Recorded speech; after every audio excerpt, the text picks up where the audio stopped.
श्री राम जय राम जय जय राम श्री राम जय राम जय जय राम श्री राम जय राम जय जय राम श्री राम जय राम जय जय राम श्री राम जय राम जय जय राम श्री राम जय राम जय जय राम श्री राम जय राम जय जय राम श्री राम जय राम जय जय राम।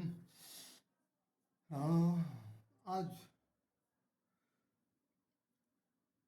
योग दिवस, अंतर्राष्ट्रीय योग दिवस का 11वां वर्षगांठ है और इस पर पूरे भारतवर्ष से लेकर विश्व के समस्त देशों में आज का दिन योग के रूप में मनाया जा रहा है।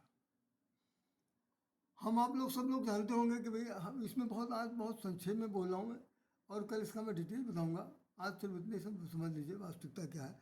इसमें आप देख रहे हैं कि सबसे पहले प्रधानमंत्री जी का चित्र दिखाया जा रहा है और उत्तर प्रदेश की राज्यपाल आनंदीबेन भी विराजमान है, उत्तर प्रदेश के माननीय मुख्यमंत्री भी विराजमान है और देश के प्रधानमंत्री यशस्वी नरेंद्र मोदी देश विश्व के एक अग्रदूत के रूप में दिखाई पड़ रहे हैं।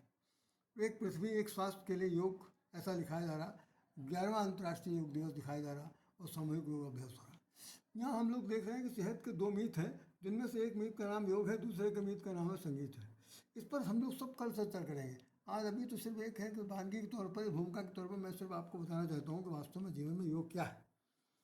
योग के बारे में सिर्फ यही बताना सर हमें आपको बताना चाहता हूँ कि वास्तव में एक सेकेंड, वास्तव में योग आपने हिंदी में जो लगाए होंगे, सवाल जब लगाते होंगे तो उसके अंदर 4 चीज़ें पढ़ी होंगी आपने।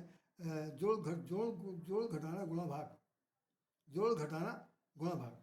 उसमें ये होता है कि अंग्रेजी में तो सम कहते हैं, घटाने को कुछ और कहते हैं, गुणा को मल्टीप्लाई कहते हैं, भाग को डिवाइड कहते हैं। तो हमारे जीवन में योग की बड़ी आवश्यकता है। ये हमें नहीं सिखाया।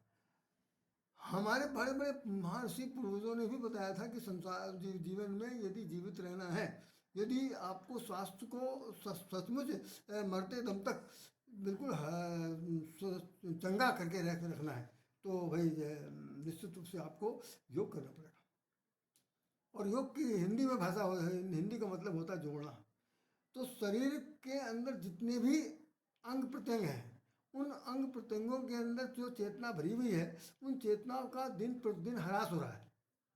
और उस ह्रास होते हुए जो आपकी दिन भी घट रहा, एक दिन जो बढ़ रहा वो एक दिन घट रहा।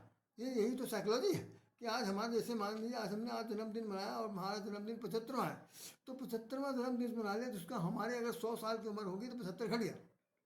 अब 76वां शुरू होगा, 76 घट जाएगा, 78वां मैं, जबकि मैं 75 का नहीं हूँ, मैं एक उदाहरण आपको दे दिया कि तो इसी तरह से जैसे जैसे दिन बढ़ते हैं वैसे वैसे दिन घटते हैं।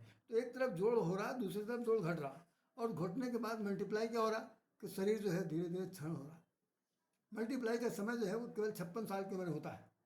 56 साल के बाद में शरीर में खून का बनना बंद हो जाता है।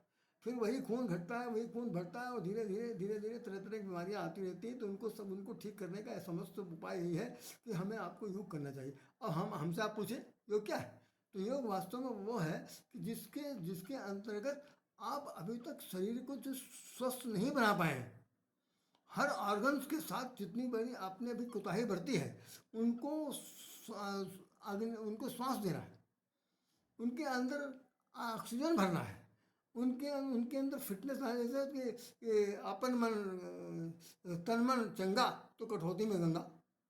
अब ये देखो, पहले तो हम लोग सुनते थे कि अपन मन चंगा से कठौती में गंगा, नहीं, अब गलत हो गया। अब ये हो गया कि अपन तन मन चंगा, अपना तन और मन चंगा है तो कठौती में गंगा है, और नहीं तो ना कठौती ना गंगा है, कुछ भी नहीं है।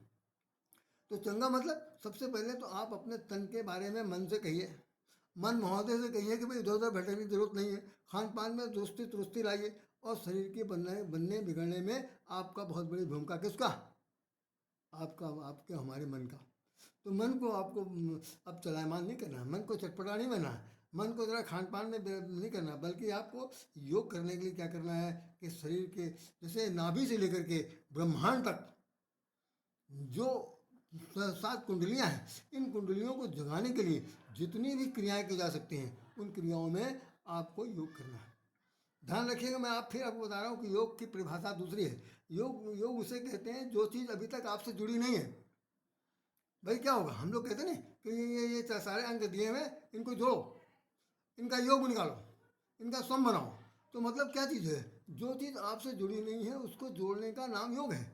और योग जिस जो जो करते हैं, क्रिया करते हैं, या हाथ पैर हिलाते हिलाते हैं, ऊपर नीचे करते हैं, दाएं बाएं करते हैं, सिर झुकाते हैं, उठाते हैं, सब कुछ करते हैं, वो एक प्रकार का व्यायाम है। हम लोग प्राइमरी टीचर, हम लोग प्राइमरी में पढ़ते थे तो वहाँ पर व्यायाम सिखाया जाता था, वहाँ पर पीटी टीचर आते थे और खूब धूम धड़ाक होती थी भाई साहब। दिन में 3 3 4 4 पीरियड में केवल उछल कूद चलता था। अब वो धीरे धीरे एटी पीटी का तो टीचर बन गए, क्लासेस कॉलेज में हो रहे हैं, अब तो यूनिवर्सिटी के अंदर योग की क्लासेस लगने लगे, उनकी अलग से कोर्स बन गया, सब कुछ बन गया। लेकिन हम आपको बता दें कि योग के बारे में फिर अभी हम कुछ नहीं बता रहे, हम सिर्फ इतना बता रहे हैं कि आप जाग जाइए। मन मन और तन को चंगा करने के लिए मन को जगाना है, और तन को स्वस्थ रखने के लिए मन के अंदर मन को योग से जोड़ना है।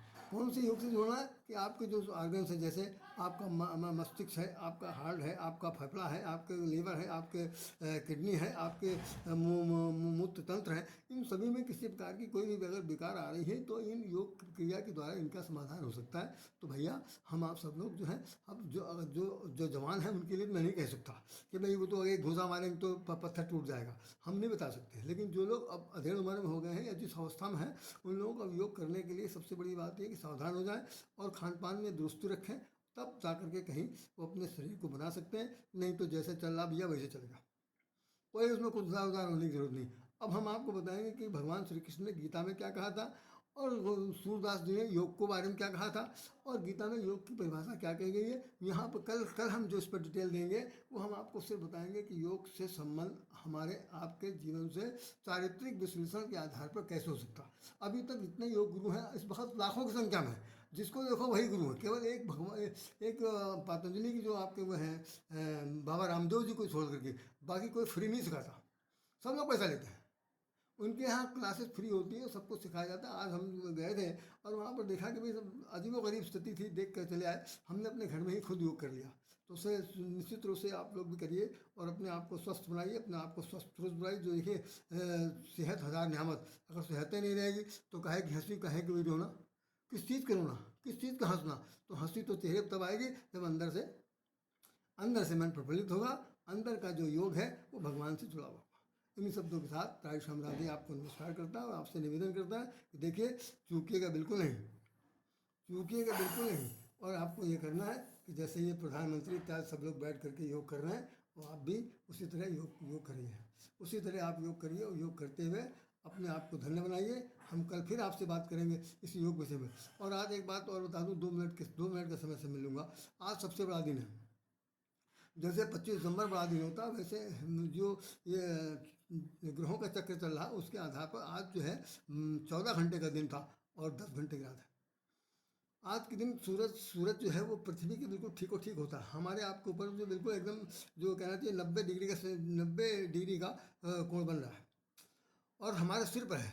हमारी परछाई बिल्कुल नहीं दिख सकती। इस पर भी हम बताएंगे कि परछाई क्यों नहीं दिख सकती, बहुत बड़ा कारण है। ये एक प्रकार का चैप्टर है, इस पर हमें चर्चा करनी है। लेकिन आज योग को समझिए, समझते समझते आप अपना गुणगान करिए और मस्त रहिए। सब कामनाएं राधे श्याम राधे आपको हृदय से नमन करता है। जय श्री राम, जय श्री राम।